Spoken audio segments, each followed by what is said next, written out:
Bem-vindos! Hoje a gente vai fundo em A Conquista do Medo, de Basil King. É um material, olha, fascinante, mesmo sendo antigo, né? É verdade. E temos não só o livro, mas aquela introdução do Henry C. Link, que já dá o que pensar. Exato.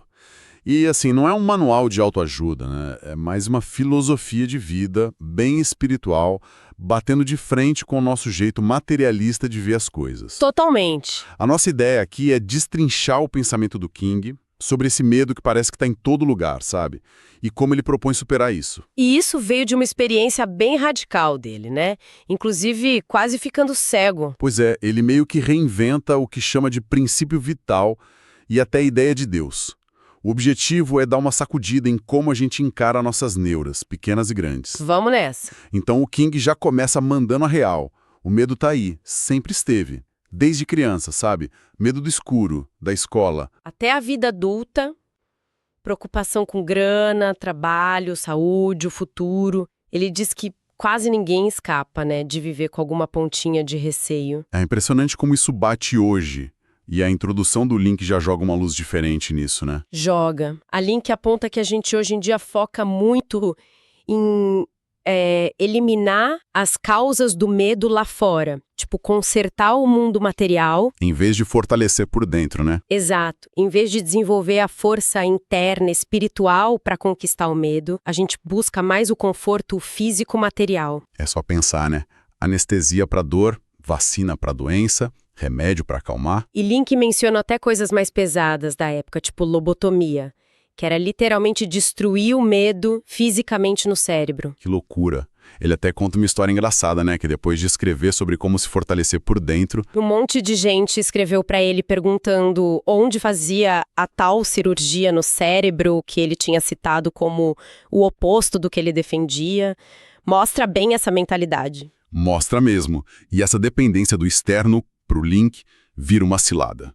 Vira. Ele critica até programas sociais tipo Seguridade ou avanços como o avião.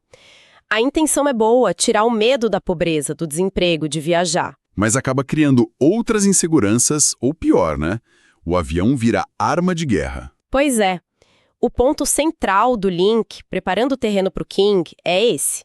O materialismo promete curar o medo, mas no fundo ele cava um buraco mais fundo, porque a gente desaprende a lidar com ele por dentro. E aí entra o King com uma proposta totalmente diferente, espiritual.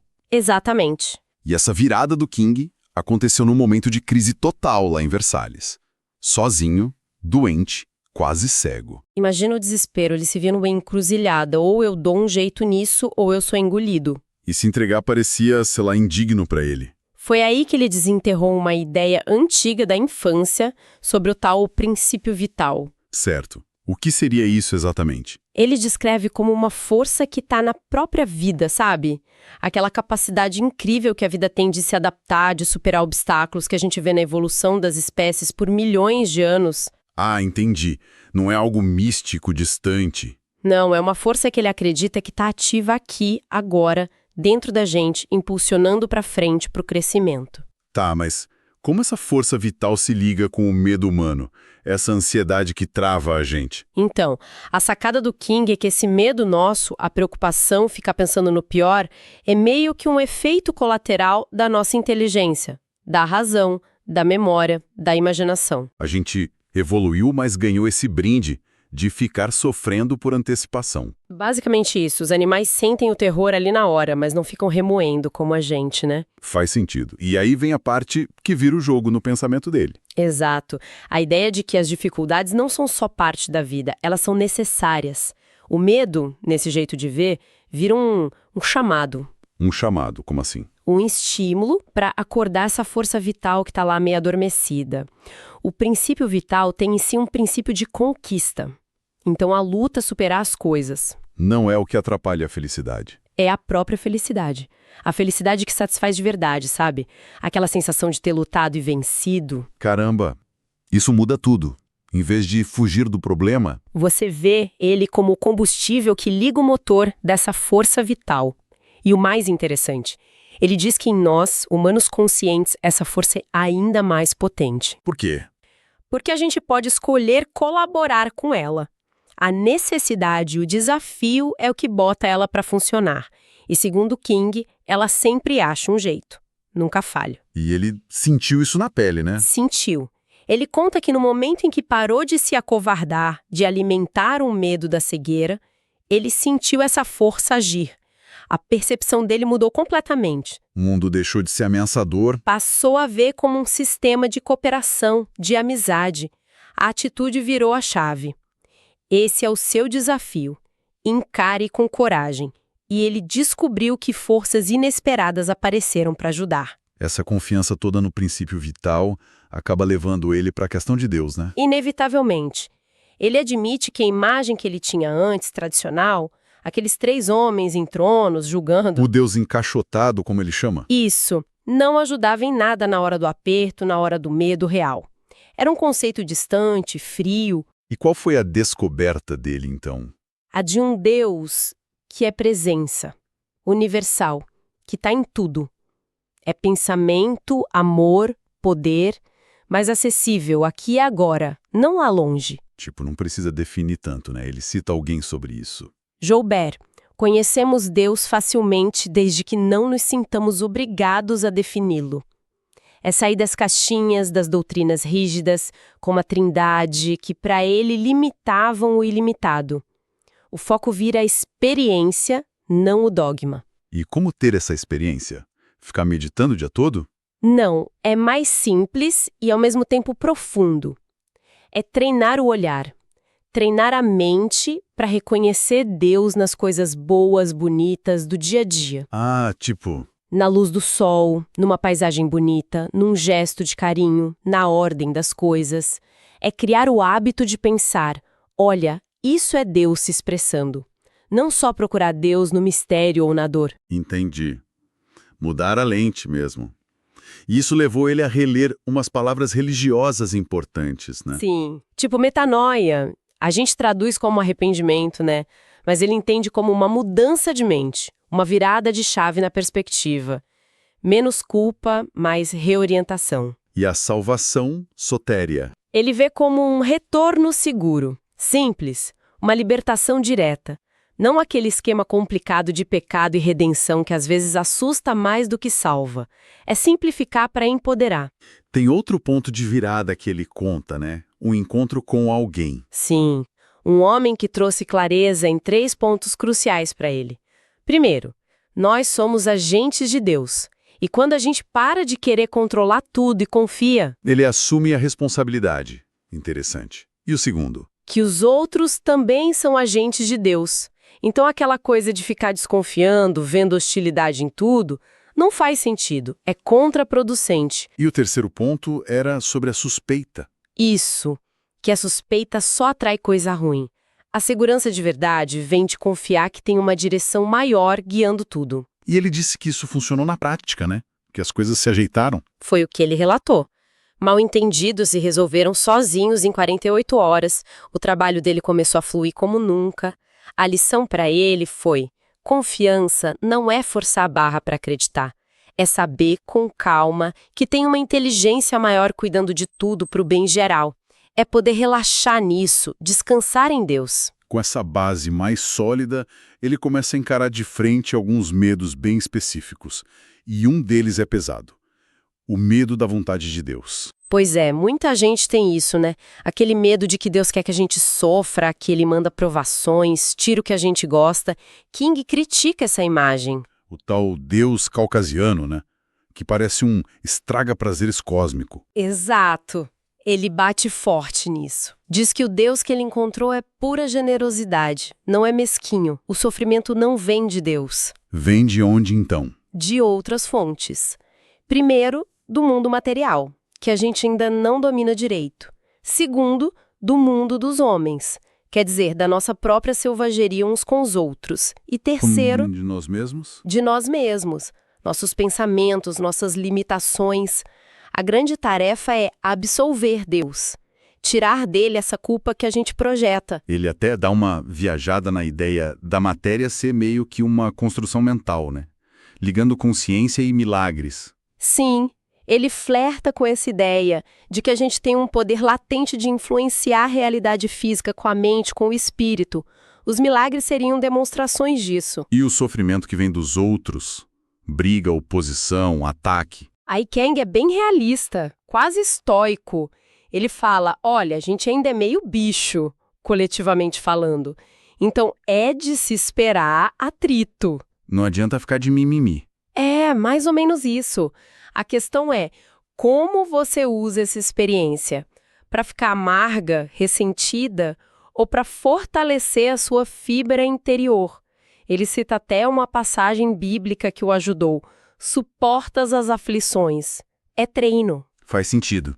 E os males que parecem vir de dentro? Doença, pobreza? Kang vê muito disso como resultado de uma visão distorcida. A doença, para ele, muitas vezes tem uma causa mental. É como se a gente lesse errado a intenção da vida, que seria a saúde. Deus cura, não causa doença na visão dele. Exato. E a pobreza? Ele vê como uma espécie de prisão autoimposta. A gente se mede pela régua da escassez humana, em vez de se conectar com a abundância que ele acredita ser divina, universal. É aí que entra a figura de Mammon. Entra. Mas não como o demônio da Bíblia. É mais uma personificação moderna do medo da falta, a crença de que a gente está preso nas leis da economia, que o dinheiro é limitado, que não vai ter para todo mundo. E qual a alternativa? Contrastar isso com a lei de Deus, que para King é a lei da abundância. A chave é mudar o foco. Confiar em Deus como o verdadeiro chefe, o verdadeiro pagador. Alguém que valoriza o seu esforço, sua intenção, sua integridade. Não só o seu preço no mercado. É uma mudança de paradigma total sobre trabalho e dinheiro. Total. Ele conta que superou o próprio medo de grana quando começou a se ver assim, um agente de Deus, trabalhando para ele e sendo recompensado pelos recursos do universo, que são ilimitados. E funcionou para ele? Ele diz que sim, que isso abriu portas, destravou prosperidade, e ele acredita que milhões de pessoas já vivem assim, por essa confiança, mesmo sem usar esses termos religiosos. É alinhar a mente com a abundância, não com a escassez. Chegamos então ao grande medo, né? O chefão de todos. O medo da morte. Sim. E a filosofia dele encara isso de um jeito bem interessante. Ele diz que esse medo diminui muito quando a gente entende a vida como um processo de crescimento eterno. Eterno. Tipo, a vida não acaba. A vida como desenvolvimento, como aprendizado, não. A morte seria só mais uma transição, um degrau nessa escada infinita de crescimento. Isso tira um peso, né? Com certeza. E ele fala de algo curioso, um princípio da morte que pode acontecer em vida. Como assim? Morrer em vida? É o envelhecimento mental, a mente que se fecha, que não quer mais aprender, que se recusa a mudar. Isso sim seria uma espécie de morte prematura do espírito. E como combate isso? Mantendo a mente aberta, curiosa, conectada com o novo, com ideias jovens, com vitalidade. E olha que importante, não ficar matando os outros com nossos pensamentos de que eles estão velhos, acabados, limitados. Projetar a decadência nos outros. E aquela ideia de que mortes trágicas ou cedo demais são a vontade de Deus.